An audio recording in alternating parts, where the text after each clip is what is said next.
That morning, Jeanette woke up with a strange pain low in her back. It wasn't the kind of pain she could ignore. It came in waves, making her hold her breath and grab the side of the bed for support. She sat there for a while, trying to understand what was happening. Her body felt weak. Her back ached. Sweat had already started to form on her forehead. She looked around the small room she shared with her husband, Richard. He was lying down quietly on the bed, still sick and looking pale. Janet didn't want to wake him. He'd been battling illness for months and barely had the strength to move around. She didn't even have the heart to tell him how bad her pain was. So, she decided to go to the hospital alone. She got dressed slowly and left the house, holding her belly as she walked.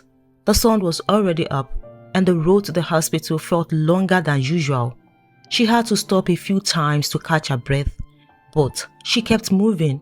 When she finally got to the hospital, she went straight to the reception desk. "Please," she said, her voice shaking a little.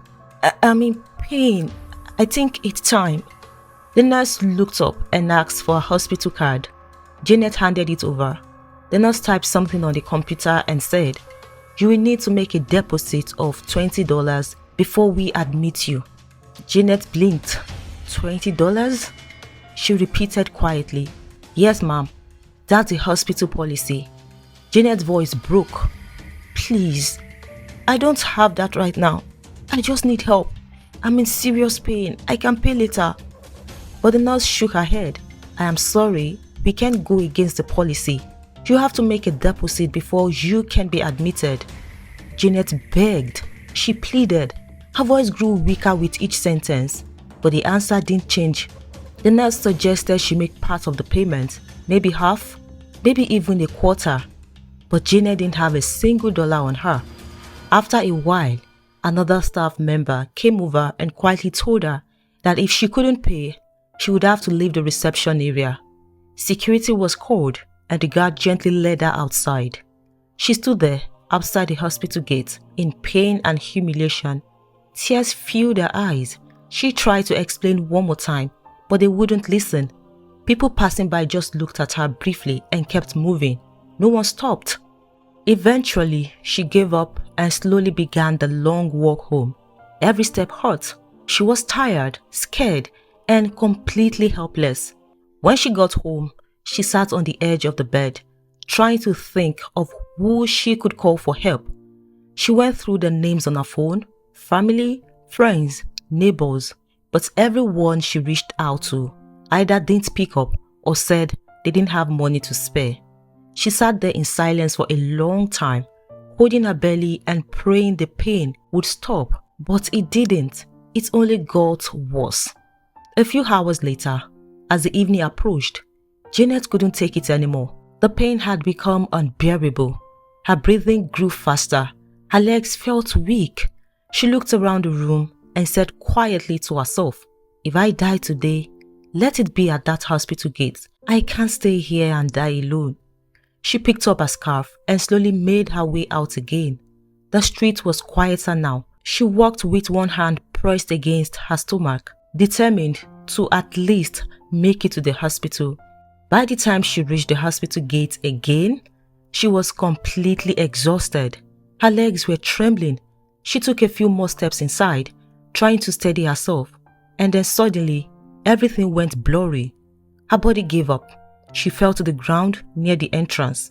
A few seconds later, a man who had been walking nearby saw her fall. His name was John. He had just parked his car across the street, waiting for his wife to finish some quick shopping when he saw a pregnant woman collapse at the hospital gate. For a second, he froze. He thought maybe there were nurses nearby. Maybe someone else would rush to her first. But when no one moved, he dropped everything and ran. By the time he reached her, she could barely talk. Her breathing was shallow. Sweat covered her face. He knelt beside her and said softly, "Please, hang in there. You'll be fine. I'm going to help you, okay?" Janet nodded weakly, tears slipping down her cheeks. John shouted towards the hospital, "Please, somebody help! This woman needs help right now." A nurse came out reluctantly. one of the same faces that had turned Janet away earlier. She looked startled to see her back there, this time barely conscious on the ground. What happened to her? The nurse asked, trying to sound professional. John was already helping Janet sit up. She said, "She's been here before, and you refused to admit her because she couldn't pay. Is that true?" The nurse looked uncomfortable. "Sir, we have policies." "Policies?" John cut in, raising his voice slightly. "She's about to give birth and you're talking about policies. She could die right now." The nurse hesitated, glanced towards the security guard, and finally said, "All right, bring her in." John helped Janet up and followed as they took her inside. Nurses began rushing around, preparing a stretcher. The doctor on duty joined them, asking quick questions, checking her pulse, giving orders. As they wheeled her towards the labor room, the receptionist quietly approached John. "Sir, we will need a deposit before we proceed," she said carefully. John turned to her. "How much?" $20, she said. He looked stunned for a moment. $20? That's it? "Yes, sir. Just $20 to register her." He didn't even hesitate. He pulled out his wallet, handed her some cash and said, "Do whatever you need to do. Just save her and the baby." She nodded and ran off to process the payment. A few minutes later, they confirmed Janet was in active labor. John stayed outside the delivery ward, pacing the hallway anxiously. He wasn't a relative, but he couldn't bring himself to leave. Something about her face, tired, desperate, and yet still fighting, stayed with him. He called his wife immediately. "Babe, please, I need your help," he said. "What's wrong?" she asked. "There is a woman here, pregnant and in serious pain. She didn't have any money for admission. I have paid her bills, but they said she doesn't have any baby clothes or any of the delivery items. Can you rush and get them? Just the basics for a newborn." His wife didn't even ask questions. "Okay," she said. "I'm on my way." Hours passed. John stayed on that corridor, watching nurses rush in and out. The faint sound of someone groaning from inside. The smell of disinfectant filled the air. Then finally, the doctor came out. John stood up immediately. "Doctor, how is she? Is she okay?" The doctor looked tired, his voice gentle. "She made it. But..." He paused. "The baby didn't survive." John froze. "What?" The doctor sighed. "The baby was already gone before we started. We tried, but it was too late." John felt his chest tightened. He rubbed his hand over his face, trying to hold it together. He didn't even know this woman personally, but the news hit him so hard. He glanced through the glass at Janet's room. She was lying still, her face pale, tears running silently down her cheeks. The doctor added softly, "If she had come earlier, maybe there was a chance, but she's been in pain for too long. Her body was too weak." John nodded slowly, unable to speak. His wife arrived about 10 minutes later with bags of baby clothes, diapers and supplies, everything she could find in a rush. When John told her what had happened, she covered her mouth in shock. "Oh no, poor woman," she whispered. They both stood there quietly for a while, watching through the glass. Janet was awake now, staring blankly at the ceiling, her hands resting on her stomach where her baby should have been. The nurse came out with a tired face. "She keeps asking to see her baby," she said quietly. John's wife broke down. She couldn't stop the tears. John reached out and held her hand tightly. He felt something shift inside him that day. A kind of sadness mixed with anger, not at anyone in particular, but at how easily life could turn cruel for people who had nothing. He paid all the hospital bills, including the ones for her medication and recovery. Before leaving, he spoke to the nurse in charge. "Please, take care of her until she's discharged. I will handle everything." She nodded gratefully. "You are a good man, sir." John didn't feel like one. He felt helpless. He wished he could have found her sooner. When he got home that night, he couldn't sleep. The image of Janet lying on that hospital bed wouldn't leave his mind. He sat on the edge of his bed, opened his phone, and typed a post on his Twitter. He wrote about what he had witnessed, not to show off, but because he needed to let it out. He wrote, "I met a pregnant woman today who was rejected at the hospital because she couldn't pay $20. By the time she finally got help, her baby was already gone. I can't stop thinking about it. We really need to be kinder to people. $20 shouldn't be the reason a child doesn't get to live. He hit post and put the phone aside. He didn't expect what happened next. The next morning, John woke up to dozens of notifications lighting up his phone. At first, he thought it was a system glitch. Then, he opened Twitter and froze. His post had gone viral overnight. Thousands of people were retweeting it, commenting, sharing their outrage, their sadness, and their prayers. Some wrote, "This is heartbreaking." Others said, "Where is she? I want to help." By noon, local blogs had picked up the story. By evening, it had spread to Facebook, Instagram, and even online news platforms. Everyone was talking about the pregnant woman rejected over $20. John's phone wouldn't stop buzzing. Journalists reached out. NGOs sent him DMs. People offered donations, some small, some shockingly large. The story had touched a nerve. But for John, this wasn't about numbers. It was about Janet. He drove back to the hospital that afternoon. Janet was sitting up now, weak but conscious. Her face looked different, not just from the pain, but from everything she'd been through. When she saw John walking, she tried to sit up straight. He smiled softly. "Hey, you're awake." She managed a faint smile. "You came back." "Of course I did," he said. "How are you feeling, ma'am?" She hesitated, her voice breaking. "Empty." John sat down beside her. "I know, I'm really sorry." Tears rolled down her cheeks silently. She kept her eyes on the wall. "They wouldn't even listen to me. I begged them. I begged." John didn't interrupt. He let her talk. Sometimes, silence was the only thing that could hold someone's pain.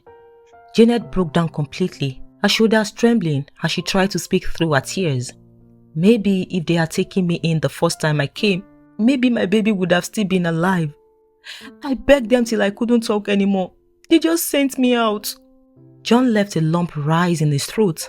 He reached for her hand, his own eyes wet. "Hey, ma'am, don't do that to yourself, okay? You did everything you could. What happened wasn't your fault." She shook her head slowly, tears streaming. "I keep replaying it in my head. If only they had helped. Even a little." John squeezed her hand gently. "I know, ma'am, but you're here now. You're alive. And that means there's still a chance for something good to come out of all this. You can't see it now, but you will." For a long moment, she said nothing. She just breathed through the silence, tears still wet on her cheeks. Then she nodded faintly. "You're very right, sir. In all of this, I still thank God that I am alive. Because if you hadn't come when you did, maybe I wouldn't have made it either." Her eyes lifted to meet his. "Thank you, sir. From my heart, I say a very big thank you. May God bless you and send you help in every areas of your needs." When she finally wiped her eyes, he told her about the post, how it had gone viral, how people all over the world were asking to help her. Janet stared at him in disbelief. "Help? For me?" He nodded. "Yes, for you. You've been through too much and people want to make things right." She looked down at her hands, shaking her head slowly. "I don't even know what to say." "You don't have to say anything," he said gently. "Just heal." After she was discharged, John helped her back home. She was still weak, moving slowly, but at least she was alive. He sat with her in that small room for a while before leaving. In the days that followed, messages poured in. Some wanted to donate money, others sent groceries and clothes. John created a GoFundMe page on her behalf titled "Help Janet Rebuild Her Life." Within 3 days, it raised over $10,000. Janet couldn't believe it when John showed her the page. "All this for me?" He smiled. People are better than we think. Sometimes, they just need to see where their kindness is needed. For the first time since losing her baby, Janet smiled fully. It was a tired smile, but it was real. And when he sent her the money, her eyes widened. People had been donating, he said gently. They said they were touched by your story. And when she saw the transfer notification, tears rolled down her face. It wasn't just the money. It was the thought that strangers cared enough to help. For the first time in her life, she felt seen. John later told her that many people online had been asking to hear directly from her. They said they would like to hear your side. He explained, "Would you be okay going live with me? You don't have to if you're not ready." She hesitated at first. She wasn't used to talking to cameras or strangers, but after thinking about it, she agreed. "Let them hear," she said quietly. "Let them hear what really happened." That evening, John set up his phone in a small house and went live. Within minutes, hundreds of people joined, and before long, the views crossed to thousands. She sat on a low stool, dressed in a plain wrapper and scarf. Her voice shook as she started to speak. "Hi, my name is Janet," she said softly. "First, I want to thank everyone who helped me. I can't even believe people I don't know could care this much. Thank you so much." She tried to hold back tears, but her voice broke. "That day, when I was in pain, I begged them at the hospital. I told them I was dying. I told them I couldn't breathe, but they said I should pay first, $20. That was all." She paused, covering her face with both hands as her shoulders trembled. The live chat exploded with messages. People typing, "It's okay, we love you. We are sorry you went through this." John handed her some tissue and whispered something to calm her. She nodded, took a deep breath, and continued. "Maybe if they had taken me in that first time, maybe my baby would have lived," she said. "But I give thanks to God still. At least I am alive. I believe everything happened for a reason." She wiped her face again, then looked at John. "Sir, if you hadn't come that day, maybe I wouldn't even be here. You helped me when no one else did. May God Almighty bless you." John, visibly moved, only nodded. Then she went on to share what life had been like before everything fell apart. She said her husband, Richard, had lost his job 2 months after she conceived. "He tried everything," she said. "He kept saying, 'I don't want our baby to suffer.' He was a hard-working man, but every door just seemed closed." She explained that Richard, being business-minded, decided to start an online venture. He bought an importation and e-commerce course, learning how to import goods from China and resell locally. At least they had hope. "He used all his savings," she said quietly. "Then he borrowed from friends and family, hoping to make profits. But the man he dealt with in China scammed him. He sent inferior goods, useless things that nobody could buy." The moment she said that, she broke down again. "He cried like a baby," she continued. "That day, I saw my husband lose his strength. He just sat there staring at the boxes like his whole world had ended." They were evicted soon after because they couldn't renew rent. "We moved into this small place," she said, gesturing around the shabby room visible behind her on camera. "That's how his health started failing. He became weak and sick. He couldn't even be there when I was in labor." At this point, many viewers watching the live stream were crying. Some sent long messages of comfort. Others asked for John's account details to send help immediately. The live comment section was overflowing with love and compassion. One comment read, "I've been a nurse for 15 years. This broke me. No one should die because they are poor." Another said, "I watched this with my daughter. We both cried, sending love from Canada." Then, as more people joined the live, viewers began to notice the state of the house behind her, the peeling paint, the worn-out curtain serving as a door, and the low ceiling patched with cardboard. Someone commented, "Can we help her get a better place?" Moments later, another viewer typed, "If she finds a new apartment, I'll pay the rent for 3 years." John looked stunned. "You mean you will take care of her rent for 3 years?" He repeated, reading the comments aloud. "Yes," the donor replied, "she deserves peace." Another person said, to maintain that rent, she will need something to do. I will send her money to start a small business. Before long, the comment section turned into a wave of kindness. People sent clothes, shoes, groceries, everything she could need. The love was overwhelming. Within a week, John helped her secure a new apartment, neat, bright, with proper windows and tiled floors. When she saw it, she stood at the door for a long time, unable to move. Her hands covered her mouth, her eyes filled with tears. Then she dropped to her knees and began to pray. God, thank you, she said, crying openly. I didn't know you were still mindful of me. Thank you for everyone you used to change my story. I thank you for sending John to me. John recorded the moment quietly. The video went viral again. Thousands watched as this once hopeless woman found restoration. A month later, she called John and asked him to visit. There is something I want to show you, sir, she said over the phone. When John arrived, he led him down a street filled with shops. They stopped in front of a big, colorful kiddie store. Inside were rows of baby clothes, shoes, toys, and all the children's essentials neatly arranged. John turned to her, confused. Wait, what's going on here, ma'am? She smiled, tears already gathering in her eyes. Mr. John, she said softly, this is our new business. I used part of the money people sent to me to open this shop. He was speechless. You did this? Yes, she said proudly.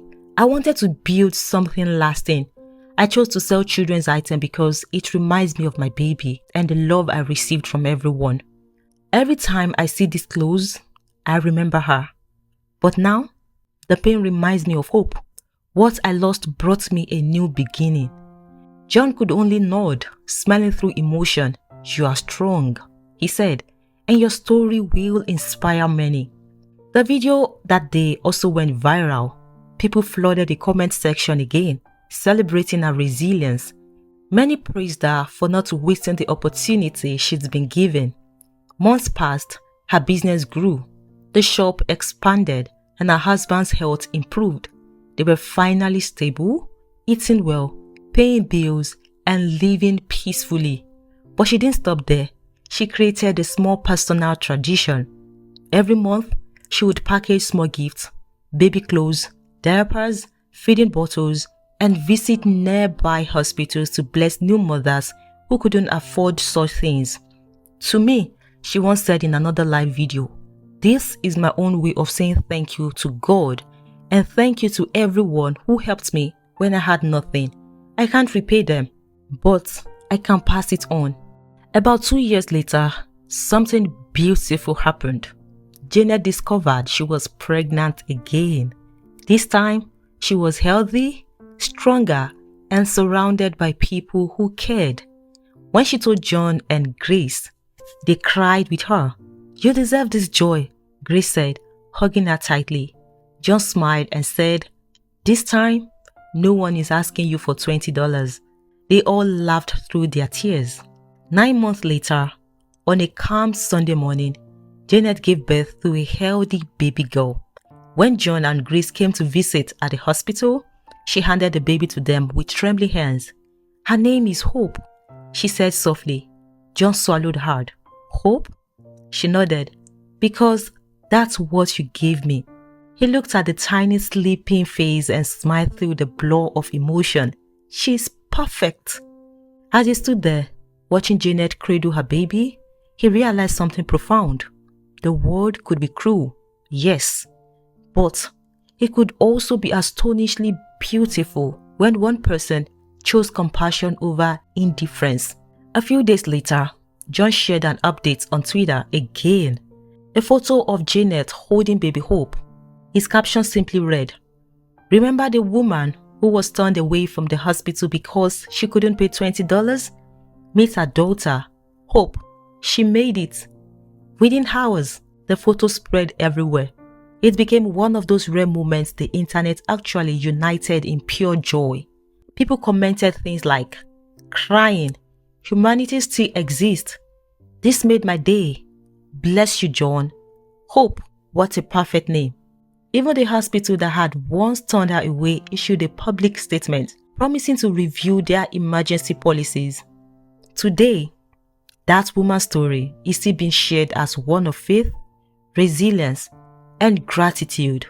Her journey taught many that miracles don't always come through angels or pastors. Sometimes, they come through ordinary people who simply decide to care. And that's how a woman once rejected over $20 found her life completely transformed through the power of kindness and a God who never forgets his own. I hope you enjoyed this story. Please give it a like, comment, and share with your friends and loved ones. Thanks for always watching. I'll see you in the next. Goodbye.